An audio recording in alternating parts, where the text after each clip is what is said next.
출애굽기 전체 이렇게 구조를 보면 1장부터 12장까지는 하나님께서 이스라엘을 애굽의 속박에서 구원하는 이야기이죠. 13장부터 18장은 구원받은 이스라엘 백성들을 인도에 가는 이야기예요. 그리고 19장부터 24장까지는 하나님께서 이스라엘과 언약을 맺는 이야기죠. 언약을 맺는 이 이스라엘 백성들에게 또 율법을 수요하는 이런 이야기들이에요. 25장부터 40장까지는 이 언약을 맺는 이스라엘 백성들에게 성막을 지으라고 명령하는 이야기면서 또 성막을 직접 제작해 가는 이야기를 소개해 줍니다. 25장부터 또 34장으로 이렇게 쪼개면 하나님이 시내산 위에 있는 이 모세에게 성막에 대한 설계도를 주는 이야기예요. 모세가 먼저 설계도를 받죠. 그래서 24장에 가보면 모세가 어디에 갔습니까? 언약을 맺고 나서 산으로 올라가잖아요. 40일 동안 산에 있는 동안 하나님이 모세에게 어떻게 하면 성막을 지을 수 있을지, 성막에 대한 그 자세한 그 설계도를 주고 있어요. 성막을 짓는 이야기만 있는 게 아니죠. 이스라엘의 그런 우상 숭배, 그로 인해 하나님의 진노, 그래서 다시 율법을 받는 이야기, 이런 이야기들이 25장 이후에 다 기록이 되어 있어요. 그러나 여러분, 오늘 24장 마지막부터 또 25장 오늘 시작은 어떻게 말씀이 전개가 되냐면 성막을 지으라, 하나님이 설계도를 주는 이야기를 우리에게 소개해 주고 있습니다. 25장에 와서 하나님이 이제 모세에게 말씀을 하는데 어떻게 말합니까? 2절에 봅니까? 이스라엘 자손에게 명령하여 내게 예물을 가져오게 하라. 예물을 가져오라는데 그 예물이 어떤 건가요? 3절부터 7절에 있는 예물들이에요. 금, 은, 놋, 보석들이죠. 청색, 자색, 홍색 실들, 염소털, 붉은 물들인 순양의 가죽, 해달의 가죽, 조각모, 등류, 간류에 드리는 향료, 분향할 향을 만들 향품, 호마노, 에봇, 흉패에 물릴 보석, 이런 모든 것을 가져오라고 이야기를 하거든요. 광야에 지금 있는 이 이스라엘 백성들이 이 예물들을 어디서 가져올 수 있겠어요? 우리는 알고 있죠. 성경을 읽고 있으니까.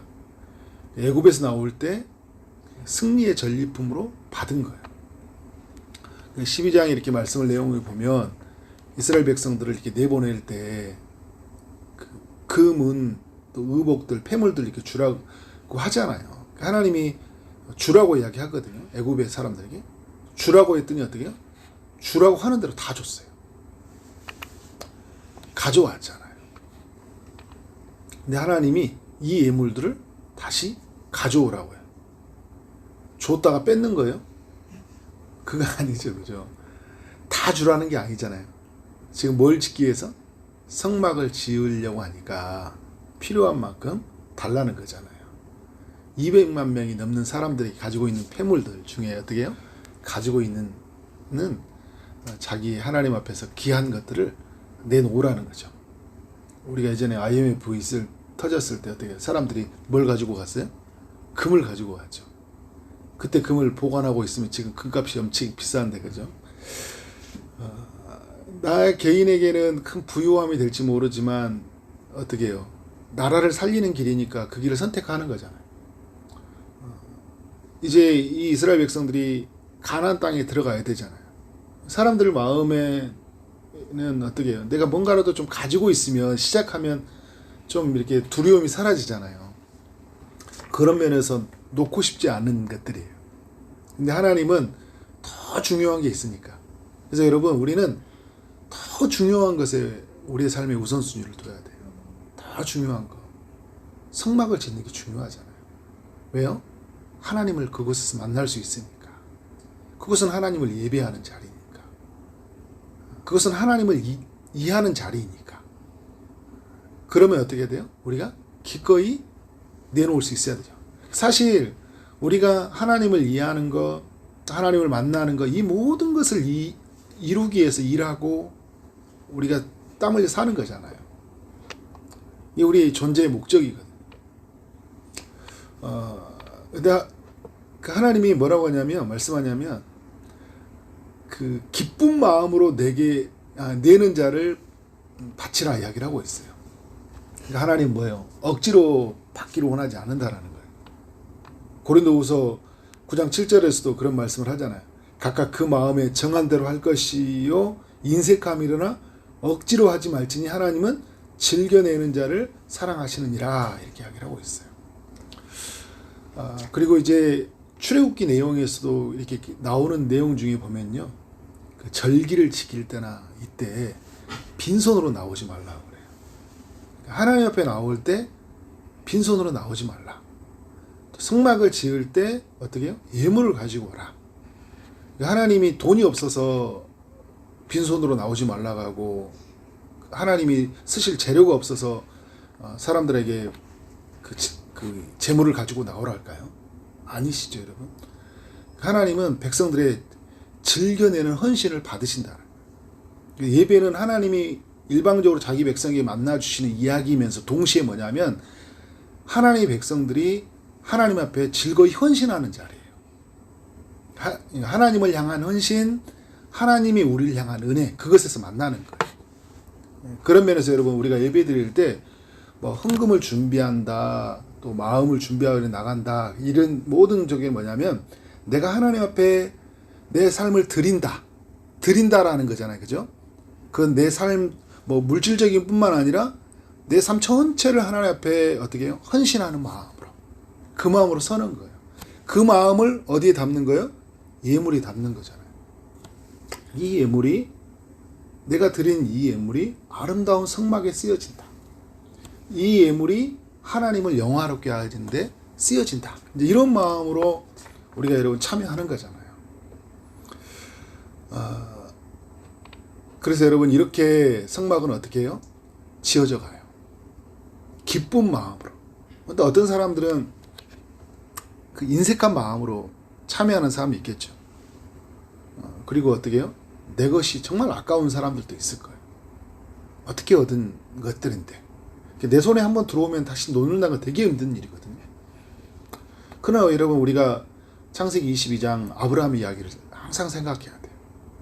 내게 얻은 거, 내게 이 아들, 누구 겁니까? 하나님이 주신 거잖아요. 내게 얻은 이 은금 패물, 내게 주신 이 재산, 누가 허락하신 거예요? 하나님이 허락하신 거예요. 부와 기가 다 하나님께로 말미암은 거죠. 하나님이 허락하셨다는 것을 여러분 잊어버리면 안 돼요. 그래서 늘 우리의 삶은 그렇게 하나님이 중심이 되어서, 또 하나님 편에서 하나님 말씀에 입각하여 우리 삶이 이루어져야 된다. 저는 이 말씀을 또 보면서 이런 생각이 들었어요. 하나님이 뭔가를 만들어갈 때 이미 다 허락해 놓으시구나. 이걸 우리 교회로 적용해 본다면 이미 하나님이 교회됨을 이루기 위해서요, 다 허락해 놓으셨어요. 그게 여러분들 각 사람들이죠. 저희 초리동산교회로 본다고 하면 한 사람 한 사람을 다 허락해 놓으셨어요. 재능도 허락하고 여러 가지 스토리들을 다 허락해 놓으셨어요. 그리고 여러분 각 사람에게도 필요한 것들을 하나님이 다 채워주셨고, 그리고 교회를 이루게 하셔서 어떻게 하는 거예요? 성막을 지으라 라고 말씀한 것처럼 이제 네가 그곳에서 하나님의 뜻을 이루라 라고 이야기하시는 거예요. 우리가 어떻게 해요? 즐거이 같이 헌신하면서 하나님 나라를 이루어가는 거예요. 그런데 여러분 어떻게 해요? 나의 삶을 살아가고 각자에 있는 보물과 각자에 있는 삶으로만 이루어져 버리면 하나님 나라가 이루어지지 않잖아요. 우리가 함께하는 헌신, 우리가 함께하는 연합. 그래서 어떻게 해요? 성막을 짓는 거예요. 여러분, 성막을 혼자 지을 수 없잖아요. 이스라엘 백성 모두가 참여해 줘야 돼요. 모두가 함께 참여해 줘요. 그리고 그곳에서 특별하게 은사를 가진 사람들이 있죠. 나중에 보면 이제 이거에 대한 아이디어를 내는 사람들. 이런 사람들이 또 주축이 되어서 또 다른 사람들은 돕는 역할로 이렇게 지어져 가야 된다. 그래서 여러분 오늘 주님이 이렇게 말씀하잖아요. 8절에서 그 9절 쭉 이하에 내가 그들 중에 거할 송소를 그들이 나를 위하여 짓되 무릇 내가 내게 보이는 모양대로 장막을 짓고 기구들도 그 모양을 따라 지을지니라. 저는 이제 이 8절 9절 이하의 말씀들은 주일날 좀 더 살펴보려고 해요. 이 성막을 지어진다. 이 시대에는 여러분 성막을 짓지는 않잖아요. 왜냐하면 성막이 성전이 되었고 성전이 무너지고 예수 그리스도의 그 몸으로 성전을 세웠고 또 우리를 성전을 삼아 주셨단 말이에요. 그럼 우리가 하나님 앞에 어떤 모습으로 지어져 가야 되는지, 우리는 이제 지어져 가는 성전이라고 이야기하는데 에베소서의 말씀을 보면, 그럼 우리는 어떤 모습으로 하나님 앞에 서야 되는지를 주일날 집중적으로 살펴보려고 하는데, 중요한 건 뭐냐면 하나님이 오늘 말씀을 이렇게 보면 내가 그들 중에 거할 송소를 짓겠다 이야기를 하거든요. 그러니까 천지에 충만하신 하나님이 이 땅 가운데 거하시는데 송소 안에서 어떻게 해요? 거하셔서 자신의 백성과 만나 주시겠다라는, 이건 엄청난 사건이에요. 에덴 동산에서 쫓겨났던 인간이 하나님과 만날 수 있는 길이 어떻게 열려지거든요. 그래서 처음부터 열려져 있었죠. 그래서 가인과 아벨의 때 보면 어떻게 해요? 제사를 통해 하나님을 만나잖아요. 제사를 통해서 하나님을 만나요. 그리고 하나님이 특별한 자기의 백성들을 부르셔서 노아를 부르시고 아브라함을 부르시고 또 이삭과 야곱을 부르시고 또 어떻게 요셉과 그런 12아들들을 통해서 부르셔서 하나님이 그들 속에 임재하셔서 만나셔요. 그런데 여러분 오늘 성막을 통해서 하나님 만나신다는 것도 이제 그 어떤 한 장소를 정하셔서 그곳에서 내가 만나겠다. 근데 여러분 이 장소는 어떤 장소예요? 텐트잖아요. 텐트는 어떻게 돼요? 이동하는 것이에요. 그러니까 이스라엘 백성들이 가는 곳에는 어떻게 내가 거하겠다라는 거예요. 근데 그 이동을 누가 주도한지 아세요, 여러분? 하나님이 주도해요. 나중에 보면 구름 기둥과 불 기둥이 어떻게 돼요? 떠 있으면 그곳으로 이동해서 거기서 멈춰서 뭐예요? 성막을 치고 그곳에서 어떻게 해요? 예배를 드리는 거예요. 그러니까 하나님이 우리의 인생을 계속적으로 이끌어가요. 그때 우리는 그곳에서 뭘 하면 되는 거예요? 예배하는 거예요. 높이는 거예요. 우리가 가지고 있는 은사로, 우리가 가지고 있는 것으로 즐거이 헌신하면서 하나님을 높이고 살아간다. 그걸 위해서 성막을 만들었다. 주일날 좀 더 깊게 넓게 풍성하게 한번 나눠보려고 하는데, 정말 우리가 하나님 앞에서 이렇게 아름답게 지어져가는 그런 거룩한 성막, 하나님의 전, 그렇게 지어져 가기를 주의 이름으로 축원합니다. 네, 기도하도록 하겠습니다. 하나님 아버지 감사합니다. 출애굽기 25장을 통해서 성막이 어떻게 시작되어졌는지를 살펴보게 하시니 감사합니다. 주님, 주님께서 이 일을 위해서 먼저 허락하셨던 그 예물들, 그리고 하나님의 때가 되어서 기쁜 마음으로 헌신하라고 말씀하시고, 그래서 그 헌신된 그 예물들을 통해서 성막이 지어져가는 그런 이야기들을 살펴보게 하시니 감사합니다. 주님이 거할 장소, 또 우리와 만나서 우리에게 은혜를 베푸시는 그 거룩한 임재가 있는 그곳에서 주님 은혜를 누리기를 원합니다. 우리가 어디에 있든지 그곳에서 그 하나님 인도하심을 받는 그곳에서 하나님을 예비하는 우리 모든 성도들의 삶이 되도록 인도하여 주옵소서.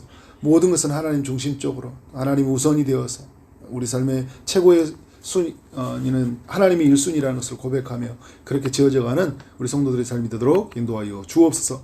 여러 기도의 제목이 있습니다. 특별히 아픔 중에 있는 이들에게 주님이 찾아가셔서 치료의 강선을 비춰주시고 또 취업을 준비하고 결혼을 준비하고 임신을 준비하고 출산을 준비하며 나가는 모든 이들에게 은혜 베풀어 주옵소서. 또 주말을 앞두고 있습니다. 또 특별히 다가오는 주일리에 함께하여 주시고 우리 모든 성도들이 정말 하나님을 예배하기 위해서 준비하는 마음으로 서게 하시되 일주일 동안 또 맡겨진 일들을 충성스럽게 잘 마무리할 수 있도록 은혜 베풀어 주옵소서. 예수 그리스도 이름으로 기도를 쌓음나이다. 아멘.